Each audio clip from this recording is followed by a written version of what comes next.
সব আল্লাহর গোলাম বলে আরবি শব্দের বাংলা অর্থ তাই, এটা শিরিক হয়। কেন শিরিক হয়? আল্লাহর কি সন্তান আছে?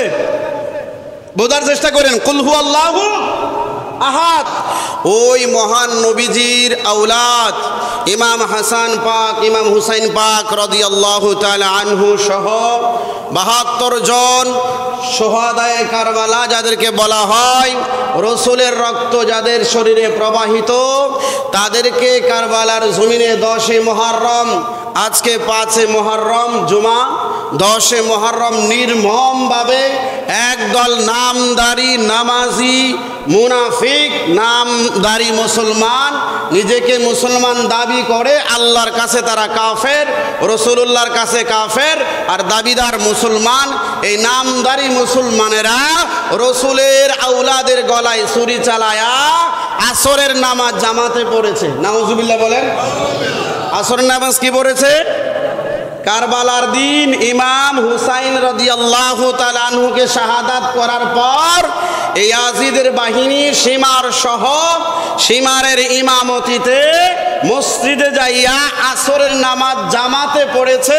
কেননা হাদিসের মধ্যে নবীজি বুখারীর মধ্যে বলেছেন যে এক ওয়াক্ত নামাজ যদি জামাতে পড়া হয়, জামাতে পড়ার কারণে 25 গুণ অথবা 27 গুণ সওয়াব বাড়ায়া দেওয়া হবে। ওই বেশি সওয়াবের জন্য আসরের নামাজ মসজিদে যাইয়া সীমার ইমামতি করে সবাইকে মুসল্লি বানায় নামাজ আদায় করেছে। আর যেই নবী নামাজ আনছে, যেই নবীর মাধ্যমে নামাজ আল্লাহ দিছে, ওই নবীর কলিজাকা টুকরা টুকরা কইরা নামাজ পড়তে আসছে। নাউজুবিল্লাহ বলেন। এই কারবালার মাস আসলে নামাজ পড়েও যে মানুষ কাফের থাকে, নামাজ পড়েও যে মানুষ জাহান্নামী হয়, এটা কিন্তু প্রমাণিত হয়ে যায়। কি হয়ে যায়? এই প্রমাণটা কি পাবেন? এরা হজ করবে, হজ করার পরেও জাহান্নামে যাবে। এই জন্য সবার আগে আমি হাদিসটা বলি যে হজ করার পরেও যদি আহলে বায়াতের সাথে বিন্দু মাত্র সম্পর্ক দুর্বলতা থাকে, এদের প্রতি বিদ্বেষ থাকে, হজ করার পরেও কাবা তাওয়াফ করার পরেও সরাসরি জাহান্নামী। আল্লাহু আকবার বলেন। তাহলে বলেন, নবীর পরিবারের সাথে আমাদের সম্পর্ক কম থাকা দরকার না বেশি থাকা? বেশি থাকার প্রমাণ কি? এদের কথা বেশি বেশি শুনবেন, এদের আলোচনা বেশি বেশি করবেন, এদের আদর্শ মেনে জীবন চালাইবেন। এদের কথা শুনলে যদি কষ্ট লাগে তাহলে ভালোবাসা প্রমাণ হইল না বিদ্বেষ? বিদ্বেষ। এবার আসেন হাদিসটা বলি। হযরতে আব্দুল্লাহ ইবনে আব্বাস রাদিয়াল্লাহু তাআলা আনহু, আব্দুল্লাহ ইবনে আব্বাসকে একটু পরিচয় দেই। তাফসিরে ইবনে আব্বাস নবীজির আপন চাচতো ভাই, নাম আব্দুল্লাহ, চাচার নাম, নবীর চাচার নাম আব্বাস, নবীর আপন চাচা। ওই চাচার সন্তান আব্দুল্লাহ, যেই ব্যক্তিকে নবী বলেছিল আল্লাহ তুমি আমার এই আব্দুল্লাহর কোরআনের ইলম দান করো। সুবহানাল্লাহ। সাহাবীদের মধ্যে একটা তাফসীর লেখা হয়েছে তাফসিরে ইবনে আব্বাস, আর কোনো তাফসীর কেউ লেখে নাই।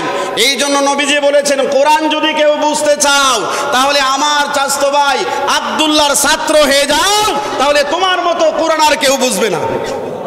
আর একটু জোরে বলেন না সুবহানাল্লাহ। এই আব্দুল্লাহ রাদিয়াল্লাহু তাআলা আনহু থেকে এই হাদিসটা বর্ণিত। আব্দুল্লাহ ইবনে আব্বাস রাদিয়াল্লাহু তাআলা আনহু তে বর্ণিত, তিনি বলেন রাসূলুল্লাহ সাল্লাল্লাহু আলাইহি সাল্লাম ইরশাদ করেছেন, যদি কোনো ব্যক্তি কাবা শরীফ তাওয়াফ করে, তার মানে হজ করে, হজ করতে কাবা তাওয়াফ করা লাগে না? তার মানে হজ করার পরেও যদি রুকনে হাজরে আসওয়াদ, মানে যেই হাজরে আসওয়াদের মধ্যে চুমা দিলে গুনাহ জড়ে, ওইটার মধ্যেও যদি কেউ চুমা দেয়, মাকামে ইব্রাহিমের মধ্যস্থানে, যেখানে আল্লাহ তাআলা বলছে তোমরা মাকামে ইব্রাহিমকে মুসল্লা বানায়া নামাজ আদায় করো, কোরআনের মধ্যে আল্লাহ বলেছে, ওই মাকামে ইব্রাহিমের মধ্যে যদি দাঁড়ায় নামাজও পড়ে, হজও করে, আল্লাহর কাবাও যদি জিয়ারত করে, আসওয়াদ পাথর যদি চুমাও খায়, এই আসওয়াদ পাথর জান্নাতি পাথর।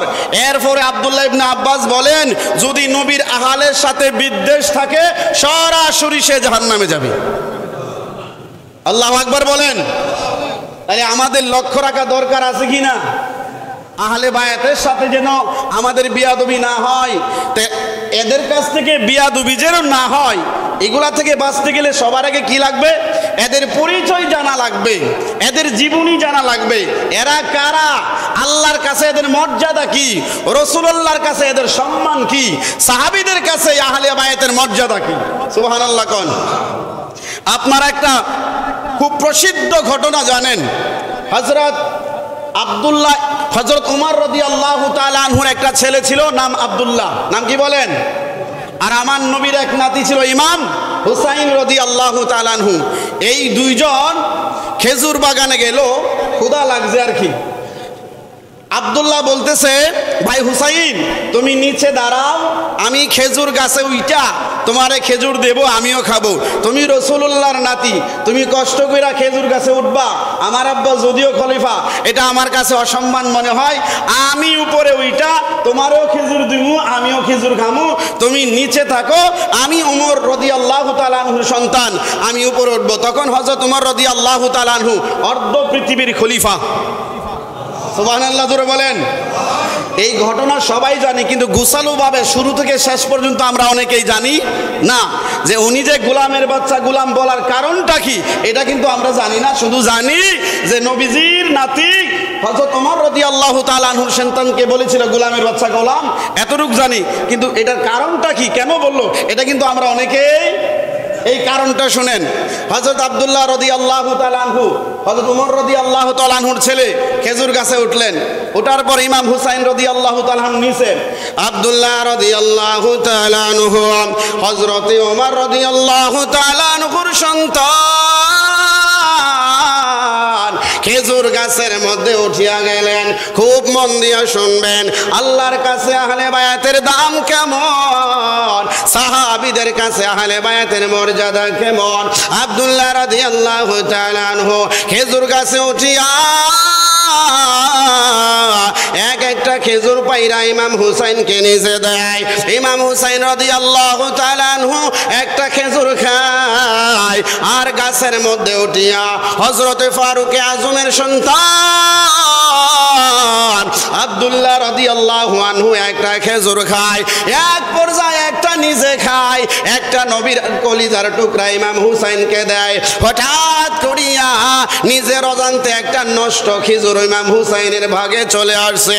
ইমাম হুসাইন রাদিয়াল্লাহু তাআলা আনহু কয়, তুমি খলিফার পুত্র বিদায় আমার একটা পচা খেজুর দিলা, ছোট মানুষ, এই পচা খেজুর দিলা, তুমি কি জানো না তুমি তো গোলামের বাচ্চা গোলাম, তাহলে তুমি কেমনে আমারে খেজুর পচাটা দিলা? হযরতে আব্দুল্লাহ রাদিয়াল্লাহু তাআলা আনহু একটু খেপে গেলেন, তাড়াতাড়ি খেজুর গাছ থেকে নাইমা গেলেন। এই ঘটনা আমরা সবাই জানি, তবে এই গোলামের বাচ্চা গোলাম বলার কাহিনীটা আমরা জানি না। এই জন্য শুরু থেকে বললাম, আব্দুল্লাহ রাদিয়াল্লাহু তাআলা আনহু মনে মনে ভাবলেন, অর্ধেক দুনিয়ার খলিফা আমার আব্বা, আমারে বলেছে গোলামের বাচ্চা গোলাম, এই বিচার আমি অবশ্যই করাবো। আব্দুল্লাহ রাদিয়াল্লাহু তাআলা আনহু গাছ থেকে নামিয়া বিচার লইয়া সরাসরি বাবার কাছে চইলা যায়। ডাক দিয়া কয়, আব্বা আপনি কি অর্ধ পৃথিবীর খলিফা না? কহা অবশ্যই তো আল্লাহ তাআলা আমার অর্ধ পৃথিবীর খলিফা বানাইছে, আমি কি আপনার সন্তান না? বলে, হ্যাঁ তুমি আমার কলিজার টুকরা সন্তান আব্দুল্লাহ। ডাক দিয়া কয়, আব্বা আপনি যদি খলিফা হন, আমি আপনার সন্তান, মানে খলিফার সন্তান, আপনার মর্যাদার কারণে আমার মর্যাদা আছে না নাই?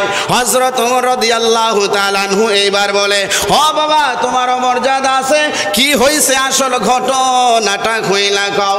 আব্বা হযরত আলী রাদিয়াল্লাহু আনহুর সন্তান ইমাম হুসাইন আমারে বলেছে গোলামের বাচ্চা গোলাম। ও আব্বা এটা আমি মানতে পারি নাই, আমি তো জানি আমি খলিফার পুত্র, অর্ধ পৃথিবী যিনি শাসন করে তার বেটা আমি গোলামের বাচ্চা গোলাম, এইটা আমার বুঝে আসে না, এইটা আমি মানি না। হযরত ওমর ডাক দিয়া কই, বাবা কি চাও কি চাও? বলে, আব্বা বিচার চাই। হযরত ওমর বলে, ও বাবা তোমার বিচার করা হবে জুমাবারে মসজিদে, তুমি খুশি নি? আমি খুশি। সকলের সামনে বিচার করা হবে। চিৎকার দিয়ে বলেন আল্লাহু আকবার। সাহাবীদের কাছে আহলে বায়াতের মর্যাদা কত বেশি দেখেন। হযরতে আব্দুল্লাহ খুশি হয়ে গেল, আমার বিচার হবে। আমার এক গোলামের বাচ্চা গোলাম বলেছে এই বিচার আমার আব্বা করবে, খুশি হয়ে গেল। মসজিদের মধ্যে মানুষ জড়ো হয়ে গেল, জুমার দিন বিচার করবে।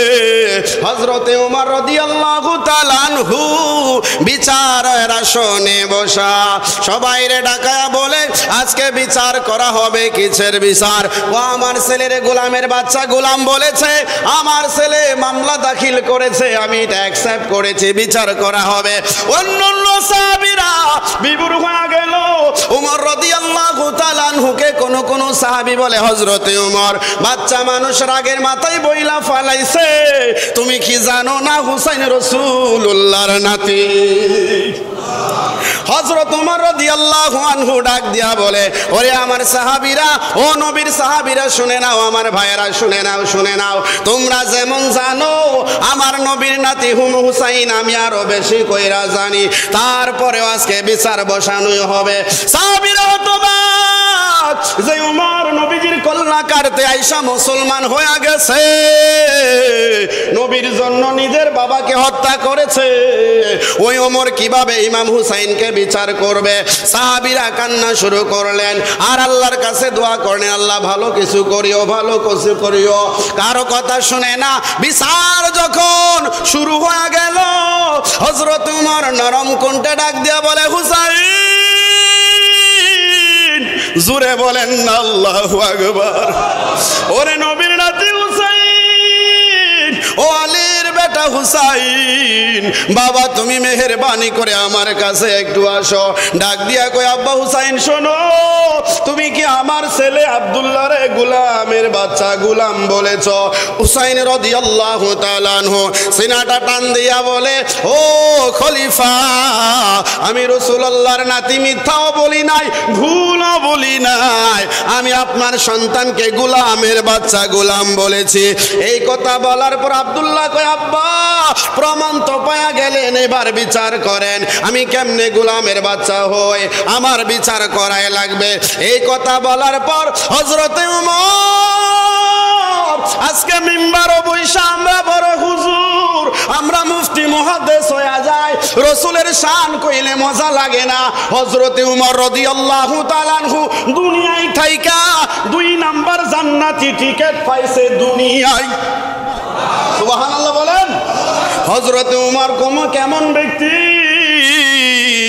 দুনিয়ায় থাইকা জান্নাতের টিকেট 10 জন সাহাবী পাইছে।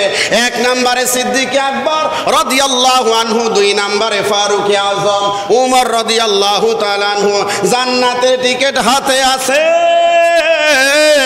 এরপরে ওমর ডাক দিয়া বলে ওরে হুসাইন, আমার ছেলের গোলামের বাচ্চা গোলাম কইছো, কোন যুক্তিতে বলছো, এই ব্যাখ্যা আমারে করে দাও। আর তুমি মুগ্ধা বলেছো, এটা কি লেখা দিতে পারবানি? হযরত হুসাইন রাদিয়াল্লাহু আনহু বলেন ও ওমর আপনি শুনে নেন, আপনি কি আমার নানার গোলামি করেন নাই, আমার নানার খেদমত করেন নাই, আমার নানার চাকরি করেন নাই? কহা করেছি, এই জন্য আপনি হইলেন আমার নানা ভাইয়ের গোলাম। সুবহানাল্লাহ। আর আপনার সন্তান আব্দুল্লাহ হচ্ছে আপনার গোলাম, আপনার সন্তান। এই জন্য আমি বলেছি গোলামের বাচ্চা গোলাম। ভুল কোথায় বলেছে? হযরত ওমর চোখের পানি ছেড়ে দিলেন। সাহাবীরা চিন্তা করলেন বিচার করার জন্য কত রিকোয়েস্ট করেছি, বিচার করবেন না, এখন আবার কাঁদে কেন? সাহাবীরা হতবাক হয়ে হযরত ওমর রাদিয়াল্লাহু আনহুকে খেয়াল করতেছেন। হযরত ওমর এবার নরম করে ডাক দিয়া বলে হুসাইন, এই কথাটা তুমি লেখা দিতে পারবানি? ইমাম হুসাইন বলে হ্যাঁ আমি লিখে দিতে পারবো। ইমাম হুসাইন নিজের হাতে লিখে দিলেন, আমি হলাম রাসূলুল্লাহর নাতি, আলীর সন্তান, হযরতে হুসাইন আমার নাম, আমি লিখা দিলাম উমরের সন্তানকে গোলামের বাচ্চা গোলাম। সুবহানাল্লাহ। এই লেখাটা হযরত ওমর হাতে নিয়া হাউ মাউ করে মসজিদে কান্না শুরু করে দিলেন। চিৎকার দিয়ে বলেন আল্লাহু আকবার। এইবার সাহাবীরা কাঁদে, ডাক দিয়া কয় সাহাবীরা রে, আমরা কি ভাবছিলাম আর কি হইল। হযরত ওমর রাদিয়াল্লাহু আনহু এই চিঠিখানা চোখে লাগায়, মুখে লাগায়, চুমা খায়। হযরত ওমর বলে, ওরে মুসল্লিরা শুনে নাও, শুনে নাও, কিয়ামতের ময়দানে আমার আল্লাহ যদি জিজ্ঞাসা করে, আজকে আমি দলিল পাওয়া গেলাম, আমি যখন মারা যাব আমার কবরে আমার লাশের সাথে ইমাম হুসাইনের সিগনেচার করা এই চিঠিখানা দিয়া দিবা। সাহাবীরা বলে, ওমর এই চিঠিখানা দ্বারা কি হবে? তোমরা কি এখনো বুঝো না? হাসরের ময়দানে আল্লাহ যখন আমার উঠাইব, আল্লাহর কাছে বলবো, আল্লাহ নবীর কলিজার টুকরা নাতি ইমাম হুসাইন দলিল দিয়েছে আমি নবীর গোলাম হতে পেরেছি, এই সিগনেচার সহ চিঠিখানা আমার কাছে আছে। আমার কোনো আমল যদি কবুল না হয়, এই যে নবীর গোলামির টিকিট পাইলাম, এইটা দিয়া আমি আল্লাহর কাছে জান্নাতি হয়ে যাব। এই ঘটনা থেকে আমাদের শিক্ষা কি? আমাদের শিক্ষা, আপনি যতই ইবাদত করেন, যতই নামাজ পড়েন, সাহাবীদের বরাবর কেউ হতে পারবে না, এটা আমার নবী বলে দিয়ে গেছে। কে বলছে? নবী বলেছে যে দুনিয়ার সকল মুসলমান যত হজ করুক, 1000 হজ করুক, যত ইবাদত করুক, সাহাবীদের বরাবর আমলে হতে পারবে না। যে কোনো একটা সাধারণ সাহাবীর মতো আমরা হতে পারবো না, এটা হচ্ছে আকীদা। আর হযরত উমর তো সাধারণ সাহাবী, ঠিক কি না? একদম সাধারণ না। কেমন সাহাবী? কেমন সাহাবী? নবীজি দুনিয়ায় থাইকা মেরাজে যাওয়ার সময় হযরত উমরের নামে জান্নাতটা দেখে আসছে। আর একটু জোরে বলেন না, কেমন সাহাবী হযরত উমর? সূরা নিসা আয়াত 65, এই আয়াতের তাফসীরের মধ্যে আছে, নবীজির কাছে একজন মুসলমান, একজন ইহুদি গেছে একটা বিচারের জন্য। ঘটনাটা আরেকদিন বলেছি, আমি শর্ট করে বলি। এই ঘটনাটার মধ্যে মুসলমান আর একজন ইহুদি নবীর কাছে বিচার করতে গেছে। নবী বিচার দিয়েছে, বিচার করেছে, গেছে ইহুদির পক্ষে, মানে সত্য যেদিকে এইদিকে গেছে। এই মুনাফিক মার্কা মুসলমানের মনে কষ্ট গেল আবু বকরের কাছে। আবু বকর বললেন, প্রথম বিচার কে করেছে? নবী করেছে। আমার দরবার থেকে তাড়াতাড়ি বাড়াও। হযরত উসমান রাদিয়াল্লাহু আনহুর কাছে গেলেন, কোন প্রথম বিচার কে করেছে? রাসূলুল্লাহ করেছে। দরবার থেকে তাড়াতাড়ি বাইরাও। কেউ বিচার করে নাই। পরিশেষে গেলেন ফারুক আযম ওমর রাদিয়াল্লাহু আনহুর কাছে। ওনার কাছে যাওয়ার পরে বলেন, বিচার প্রথমটা কে করেছে? রাসূলুল্লাহ করেছে। এখন কেন আসছো? ওই বিচার বুঝে আসে নাই, ইহুদির পক্ষে রায় গিয়েছে, বিচারে সানি করানোর জন্য এসেছি।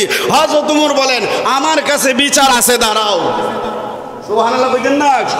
ঘরের মধ্যে গেলেন, তলোয়ার আনলেন, বিচার কি? কোনো তাফসীর নাই, একটা কোপ দিয়ে গর্দানটা থেকে কল্লাটা আলাদা করে দিলেন। সুবহানাল্লাহ। হযরত উমর বুঝাইলেন যে নবীর বিচার যাদের ভাল লাগে না, এরা দুনিয়ায় বাচ্চা থাকার অধিকার রাখে না। সারা মদিনায় প্রমাণ হয়ে গেল হযরত উমর খুনি খুনি খুনি। আমার নবীও বিব্রত বোধ করতেছেন যে মানুষটাকে হত্যাই করে ফেলাইলো। আল্লাহ তাআলা সূরা নিসার 65 নাম্বার আয়াত দিয়া বলেন, ও হাবিব, হযরত উমর খুন করে নাই। ফালা ওয়া রাব্বিকা লা ইউমিনুনা হাত্তা ইউহাক্কিমুকা ফীমা শাজারা বাইনাহুম সুম্মা লা ইয়াজিদু ফি আনফুসিহিম হারাজাম মিম্মা কাদাইতা ওয়া সাল্লিমু তাসলিমা। হে রাসূল, আপনার বিচার যারা মানে না আর মুখ দিয়া মানে অন্তরে বিদ্বেষ রাখে, আপনার রবের কসম এরা একটাও মুমিন না। অর্থাৎ আপনার বিচার যে মানছে না, মুখ দিয়া মাইন্না গেছে আর ভিতরে ভিতরে বিচার মানে নাই, এই জন্য সানি বিচারের কাছে গেছে, এ মুমিন না। হযরত উমর মানুষ হত্যা করে নাই, মানুষ নামের জাহান্নামী পশু হত্যা করেছে। টাইটেল আসলো কি? ফারুকে আজম। ফারুক মানে সত্য মিথ্যার পার্থক্যকারী, আজম মানে মহান, মহান সত্য মিথ্যার পার্থক্যকারী। ওই ফারুকে আজম বলেন, নবীর নাতি আমারে বলেছে, গোলামের বাচ্চা গোলাম আমার সন্তানকে, এই টিকিটটা থাকলে আমি আল্লাহর কাছে কনফার্ম, আমি বিশ্বাস করি আল্লাহ আমাকে জান্নাত দেবে। ওই নবীর আহলে বায়াতের মহাব্বত আমাদের দরকার আছে? কার কার আছে হাত তুলে দেখান তো। নারায়ে তাকবীর, নারায়ে রিসালাত, আহলে সুন্নাত ওয়াল জামাত, শুহাদায়ে কারবালা, আহলে বায়াত জিন্দাবাদ বলেন, সুবহানাল্লাহ বলেন। আহলে বায়াত কি? আল্লাহু আকবার। আহলে বায়াত কি? সবার সন্তান বংশ হয় ছেলে দিয়া, আর রাসূলুল্লাহ বলেন আমার বংশ বিস্তার হবে মেয়ে দিয়া। এর একটা কারণ আছে, সূরা কাউসারের তাফসীরের মধ্যে বিস্তারিত ব্যাখ্যা আছে, ওই তাফসীরে যাইতে পারবো না, আর একটা ওয়াজি লাগবে। এর কারণ হচ্ছে রাসূলুল্লাহর সন্তান যে দুই বংশ বিস্তার হইতো, তাহলে ইব্রাহিম নবীর সন্তান ইসমাঈল আলাইহিস সালাম নবী, ইব্রাহিম নবীর সন্তান ইসহাক আলাইহিস সালাম নবী, তাহলে সাধারণ মানুষের কাছে আমাদের নবীর পুত্র নবী হবে না, এটা নবী যদি বইলো যা নবী না, সাধারণ মানুষ মহাব্বত করে আবেগ করে জুরে নবী বানাইবো, ঠিক কিনা? তাহলে নবী যে শেষ নবী, এই জন্য নবীর অপমানিত হবে। আল্লাহ তাআলা সন্তান দিলেন যেন কেউ নির্বংশ না বলতে পারে না, যদি না বলতে পারে, আর ছেলে নিয়ে গেলেন যেন নবীর পরে কেউ নবী না হইতে পারে। তাহলে সন্তান দিয়েও নবীর শান বাড়াইছে, সন্তান আবার নিয়েও নবীর, মানে ছেলে সন্তান দিয়েও নবীর শান বাড়াইছে, আবার ছেলে সন্তান নিয়েও নবীর। আল্লাহ দেখছেন নবীর শান কত দিকে খেয়াল রাখে। সুবহানাল্লাহ, সুবহানাল্লাহ। একটা কথা মনে রাখবেন, ইবাদত সারা দুনিয়ার মানুষ মিল্লা যদি আমরা করি, আল্লাহ তো পারবে না। আমরা ইবাদত না করলে আল্লাহ তো কমবেও না। আল্লাহ শুধু চাই যে আমি যে নবী রাসূল পাঠাইছি, এই দ্বীনের মাধ্যমে আমাকে আল্লাহ হিসাবে মানে কিনা এটা দেখতে চাই। সুবহানাল্লাহ কোন আল্লাহ তাআলা আহলে বায়াত বুঝার তৌফিক দান করুক। এই ইমাম হুসাইন রাদিয়াল্লাহু আনহু সহ 72 জন কারবালার জমিনে এই নামদারি মুসলমান গলার উপরে ধইরা ছুরি দিয়া দুনিয়া থেকে বিদায় করেছে। আপনারা জানেন 6 মাসের শিশু কি পাপ? সে কি দিন ইসলাম বুঝে? পক্ষ বিপক্ষ বুঝে? এই 6 মাসের শিশু মায়ের বুকে দুধ নাই, পানি আটকাই দিছে মুসলমানেরা। এই নামদারি মুসলমান কি করছে? পানি আটকাই দিছে। ইমাম হুসাইন রাদিয়াল্লাহু তাআলা আনহু সহ নবীর আওলাদগুলো পানি পিপাসায় কাতর। 6 মাসের শিশু আলী আসগর রাদিয়াল্লাহু তাআলা আনহু, মাত্র 6 মাস বয়স, পানি নাই, এমনকি নিজের জিহ্বাটা দিল, জিহ্বাও শুকায় গেছে, বুকের মধ্যে দুধ নাই, শুকায় গেছে। ডাক দিয়া কো, স্বামী গো, আমাদের সাথে তাদের শত্রুতা, এই বাচ্চার সাথে তো শত্রুতা হওয়ার কথা না। তারা যেহেতু এখনো নিজের মুসলমান দাবি করে, এই বাচ্চাটাকে তুলে ধরেন। আমার মনে হয় এই বাচ্চাটার জন্য হইল একটু মায়া হবে।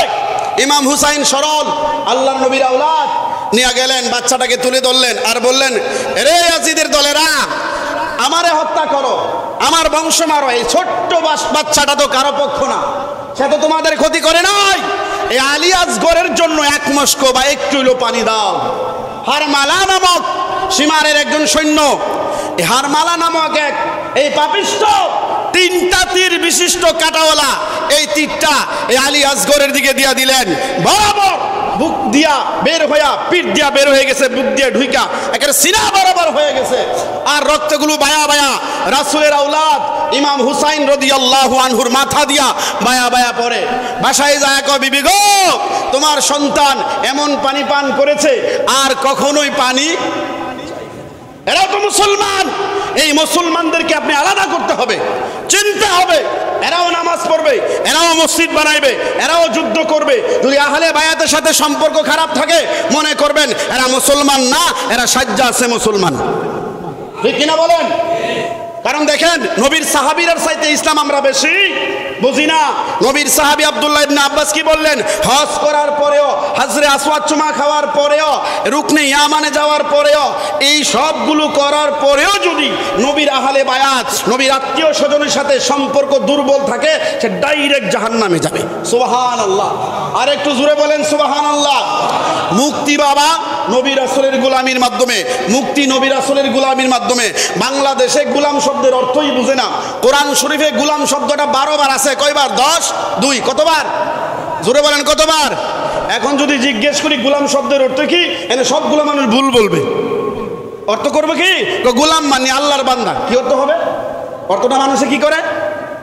গোলাম মানে কার বান্দা? মানে এরা মনে করে বাংলাদেশের মানুষ যে গোলাম মানে হচ্ছে আল্লাহর বান্দা, অর্থাৎ আল্লাহ আমারে বানাইছে। যদি আমি বলি আমি আল্লাহর গোলাম, এর অর্থ করে নিল কি আল্লাহ আমারে বানাইছে, আমি আল্লাহর ইবাদত করব। অর্থ কিন্তু এটা করে সম্পূর্ণ ভুল। যদি এই অর্থ হইতো, হযরত ওমর রাদিয়াল্লাহু তাআলা আনহুর সন্তানকে যখন ইমাম হুসাইন গোলামের বাচ্চা গোলাম বলেছে, সাথে সাথে ধরতো না? সুবহানাল্লাহ কোন? তাই গোলাম শব্দের অর্থটা কি আমরা জানতে চাই? জোরে বলেন জানতে চাই। কোরআনে 12 জায়গায় গোলাম শব্দটা আছে। কত জায়গায়? 12 জায়গায়। আমি মাত্র 1-2টা উদাহরণ দেব। এর মধ্যে একটা উদাহরণ, ইব্রাহিম নবী আল্লাহর কাছে দোয়া চেয়েছে, সূরা সাফফাত 100 নম্বর আয়াতে দোয়া চেয়েছে, রব্বি হাবলি মিনাস সালিহিন, হে আল্লাহ আমার একটা নেককার সন্তান দাও। কি দাও? খুব মনোযোগ। এবার আল্লাহ কি বলেন দেখেন, আমাদের ভাষায় আল্লাহ তাহলে উত্তর দিল, হ্যাঁ তোমার একটা নেককার সন্তানের সুসংবাদ দিলাম, এটা উত্তর ছিল না? কিন্তু আল্লাহ কি বলেছে দেখেন, ফাবাশশারনাহু বিগুলামিন হালিম। ইব্রাহিম যখন আমার কাছে একটা সন্তান চাইলো নেককার, আমি তার একটা নেককার গোলাম দান করলাম। এই গোলাম শব্দের অর্থ ইব্রাহিম নবীর পুত্র। সুবহানাল্লাহ কইন না? বাংলাদেশে মানুষ ছোট ছোট জিনিসে যেই পরিমাণ ঝগড়া লাগে, আল্লাহু আকবার, কিচ্ছুই বুঝে না, কিন্তু ঝগড়ার লাগে আগায়। কোরআনে 12 বার গোলাম আছে, কয়বার? এই 12 বারের মধ্যে সব জায়গায় এই ধরনের অর্থ। জান্নাতের ভিতরে যে গেলমান থাকবে 12 বছর বয়সের, যারা আপনার খেদমত করবে, কি করবে? মানে আপনার পানি আন্না দিব, আঙ্গুর ফল আন্না দিব, প্লেটটা আগায় দিব, এদেরকে কোরআনে বলা হয়েছে গিলমান। এই গিলমান হচ্ছে গোলাম থেকে, মানে এরা হচ্ছে আপনার গোলাম। এই গোলামের আমরা যে ভাষায় বুঝবো, এই ভাষা হচ্ছে খাদেম। কি বলেন? আর কোরআনের ভাষায় এই 12 জায়গার মধ্যে প্রায় 11 জায়গায় গোলাম মানে সন্তান। গোলাম মানে কি? ইয়াহিয়া আলাইহিস সালাম আল্লাহর কাছে দোয়া চেয়েছে, হে আল্লাহ আমার একটা পুত্র সন্তান দান করো, আমার উত্তরাধিকারী দান করো। আল্লাহ তাআলা জবাব পাঠাইছে, আমি ইয়াহিয়া আলাইহিস সালামকে এমন একটা গোলাম দান করলাম, যেই গোলামের নামটা রাখলাম আমি আল্লাহ নিজে, তার নাম রাখলাম জাকারিয়া আলাইহিস সালাম। জাকারিয়া আলাইহিস সালামের দোয়ায় জবাবে আল্লাহ বলেন, ওই গোলামটার নাম রাখলাম ইয়াহইয়া। সুবহানাল্লাহ কোন? তাহলে গোলাম শব্দের মূল আরবি শব্দের বাংলা অর্থ কি? গোলামের সন্তান। বলেন কি? কেউ বরং আল্লাহর গোলাম বলে, আরবি শব্দের বাংলা অর্থ, এটা শিরক হয়। কেন শিরক হয়? আল্লাহর কি সন্তান আছে? বোঝার চেষ্টা করেন। কুল হুয়াল্লাহু আহাদ, হে রাসূল আপনি বলেন আল্লাহ এক, অদ্বিতীয়, আল্লাহুস সামাদ, আল্লাহ অমুখাপেক্ষিক, লাম ইয়ালিদ ওয়া লাম ইউলাদ, আল্লাহর সন্তানও নয়, আল্লাহ নিজেও কারো সন্তান না। এবার যদি আমরা বলি আমরা আল্লাহর গোলাম, এই আরবি থেকে যদি বাংলা অর্থ করি, এর অর্থ কি হয়? আমরা আল্লাহর সন্তান। কারণ গোলাম শব্দের বাংলা অর্থ কি? সন্তান। আল্লাহর সন্তান কইলে কি ঈমান আছে? এই হচ্ছে বাঙালি। হ্যাঁ, যেটা বলা যাবে না আমার বান্দা, এটা বলা যাবে না, এটা নবীজি নিষেধ করেছে। বান্দা দিয়া আল্লাহর বান্দা বোঝা। কি বোঝা? মানে আব্দি, বান্দার আরবি কি? আব্দুল। বলেন কি? আশহাদু আন্না মুহাম্মাদান আবদুহু ওয়া রাসূলুহু, আমরা সাক্ষ্য দিচ্ছি মুহাম্মদ সাল্লাল্লাহু আলাইহি ওয়াসাল্লাম আল্লাহর বান্দাও এবং রাসূলও। এই আব্দা কোনো মানুষ বলতে পারবে না যে হে আমার বান্দা, হে আমার বান্দা, কেউ বলতে পারবে না। এটা বলা হারাম, এটা একমাত্র আল্লাহ বলবে আমার বান্দা। সুবহানাল্লাহ। কিন্তু আমার গোলাম আপনি বলতে পারবেন, আপনার চাকরকে সে আমার গোলাম, আমার দাস, এর অর্থ হবে সে আপনার খেদমতকারী, আপনার অনুসারী, আপনার অনুগামী। যদি কেউ বলে আমি রাসূলের গোলাম, এর অর্থ হবে আমি নবীর খাদেম, আমি নবীর অনুসারী, আমি নবীর অনুসরণ করি, আমি নবীর উম্মত। এই সাধারণ অর্থ হবে। কি অর্থ হবে? আর যদি আমরা বলি আল্লাহর বান্দা বলবেন, আল্লাহর গোলাম বললে শিরিক হয়। কারণ গোলাম শব্দের অর্থ সন্তান। আবার মনোযোগ দিয়ে শুনেন, গোলাম সন্তান অর্থ সন্তান। আল্লাহর সন্তান আছে? কথা বলেন না, কেন সন্তান আছে? তাহলে সন্তান না থাকলে আপনি বলবেন আমি আল্লাহর গোলাম, এটা আরবি শব্দ, আরবির বাংলা করলে হয় আল্লাহর সন্তান। আমি আল্লাহর সন্তান, এটা শিরিক না? আপনি বলতে হবে আমি আল্লাহর বান্দা। বলেন কি? আমি আল্লাহর বান্দা। বান্দা গোলাম না। গোলামের আরেকটা প্রচলিত অর্থ আছে। রাসূলুল্লাহর যুগে দাসদেরকে গোলাম বলা হইতো। কাদেরকে? দাসদেরকে। নবীজি, আমি আপনাদের দুইটা হাদিসও দিয়ে দেই, হাদিস আমি নোট করছি।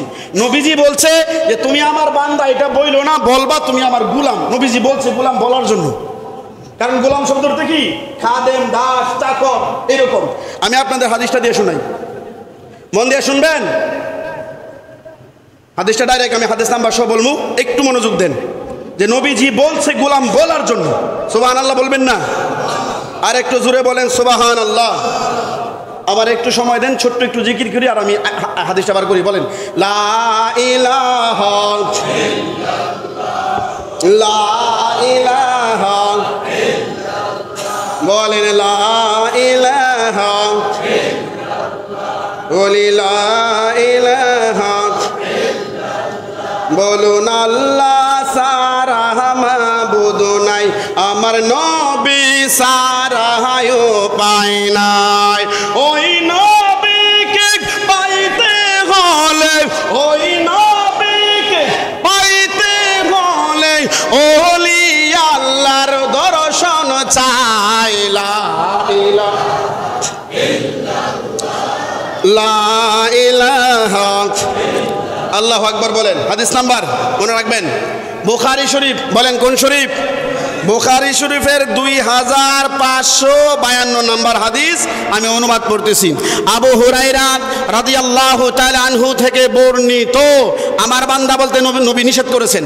নবী সাল্লাল্লাহু আলাইহি সাল্লাম বলেছেন, তোমাদের কেউ যেন এমন কথা না বলে অমুক আমার প্রভু, মানে অমুক আমার খোদা, অমুক আমার আল্লাহ, মানে সম্মান দিতে এরকম বলে না, এরকম যেন না বলে। এবং আমার প্রভুকে আহার করাও, মানে আমার মালিককে খাওয়াও, আমার মালিককে উজু করাও, অনেকে সম্মান দিতে মালিক বলে না, এগুলো নিষেধ। খুব মন দিয়ে শুনবেন, তোমার প্রভুকে উজু করাও, তোমার প্রভুকে পান করাও। আর যেন মানুষ বলে, দাসবাদীরা এইরূপ বলে, আমার মুনিব, মানে খাদেম রাজানে বলে উনি আমার আউলিয়া, উনি আমার মুনিব, উনি আমার মাহাজন, ওনার আমি কাজ করি, এইভাবে যেন বলে। সুবহানাল্লাহ কোন। এরপরে নবী বলেছেন, তোমাদের কেউ যেন এইরূপ না বলে যে সে আমার দাস, সে আমার বান্দা, এরকম যেন না বলে, বরং তারা বলবে আমার পালক, আমার বালিকা। এর আরবি শব্দটা দেখেন, এটা তো বাংলা, গুলামি। গুলামি, গয়েন পেশ গু, লাম আলিফ জবর লা, মিমিয়াজের নি, গুলামি। তারা যেন আমার বান্দা না বলে, আমার এরকম না বলে, যেন বলে এরা আমার গুলাম, এটা আমার দাস। আরবি বলে আমার গুলাম। গুলাম বলতে নবী আদেশ করেছে। কি করেছে? এখন বাংলাদেশে এই তথ্যগুলো যখন বের করবো, দেখবেন হাজার হাজার মানুষ বুঝা না বুঝা দোকানে লাগিয়ে দিব। যদি জিজ্ঞাসা করেন গোলামটা কোন ভাষায়, অর্থ কি, একটাও অর্থ না। ঠিক কিনা বলেন? আমি তো সরাসরি আয়াত দিয়ে দেখাইলাম, হাদিস দিয়ে দিলাম। আরেকটা হাদিস বলি, দুইটা হাদিস আছে, আমি দুইটা হাদিস নোট করেছি, আরও থাকতে পারে, আমার গবেষণায় আমি দুইটা পাইছি। মুসলিম শরীফ। বলেন কোন শরীফ? মুসলিম শরীফের 5767 নাম্বার হাদিস। কত নাম্বার?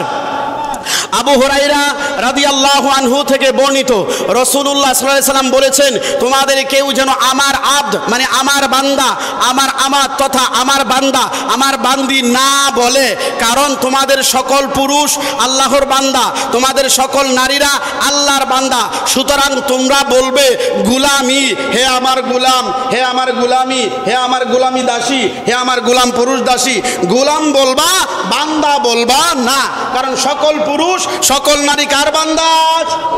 বান্দার সাথে বন্দিগির সম্পর্ক, গোলামের সাথে খেদমতের সম্পর্ক, গোলামের সাথে কোনো ইবাদতের সম্পর্ক নাই। ফেরেশতা লাগে কোন জায়গায়?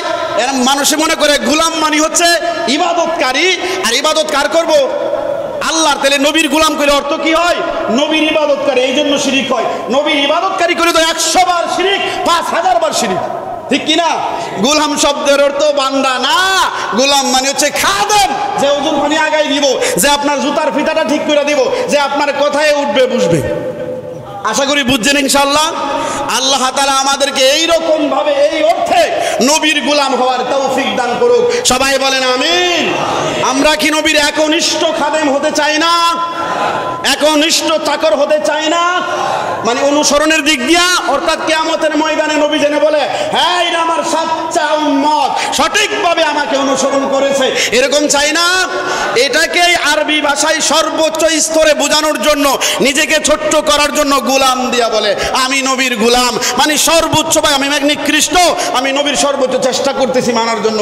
এটাকে আরবি ভাষায় নিজেকে ছোট করার জন্য বলে আমি নবীর গোলাম, আর কিছু না। আর আল্লাহর আমরা কি? বান্দা। বলেন আল্লাহর কি? বান্দা। আমাদের স্রষ্টাকে, স্রষ্টাকে আল্লাহ। এই কথাটা মনে রাখবেন। আল্লাহ তাআলা আমাদের বুঝার তৌফিক দান করুক। ইনশাআল্লাহ যাদের সুন্নত বাকি আছে আমরা সুন্নত আদায় করব।